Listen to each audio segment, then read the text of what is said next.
നന്നായി വിളിത്തും പ്രായമല്ലേ അനിയനെയും കണ്ടുകൊണ്ട് നടക്കുന്നത്. ഒരിക്കലും ഗുണം പിടിക്കാൻ പോകുന്നില്ലടാ. അതെ ചേട്ടാ, ചേട്ടൻ പോലെ ഞാൻ വെറുതെ ഇരിക്കുമല്ല. ഞാൻ ലണ്ടനിൽ മാസ്റ്റേഴ്സിന് അഡ്മിഷൻ എടുത്തിട്ടിരിക്കുന്നത്, അല്ലാണ്ട് ചേട്ടൻ പോലെ തേരാ പറ നടക്കുമല്ല.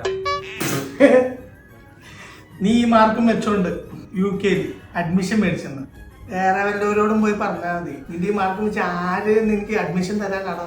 ലണ്ടനിൽ യൂണിവേഴ്സിറ്റി ഓഫ് റോങ്ടൺ എന്ന് പറഞ്ഞ യൂണിവേഴ്സിറ്റി ഉണ്ട്, അത് ചേട്ടൻ കേട്ടിട്ടുണ്ടോ? എന്ത് യൂണിവേഴ്സിറ്റി ഓഫ് റോങ്ടണാ? കേട്ടിട്ടില്ല. എന്നാൽ ചേട്ടാ കേട്ടോ, യൂണിവേഴ്സിറ്റി ഓഫ് റോങ്ടൺ എന്ന് പറയുമ്പോൾ ലണ്ടനിൽ വന്നത് ബെസ്റ്റ് യൂണിവേഴ്സിറ്റീസ് ആണ്.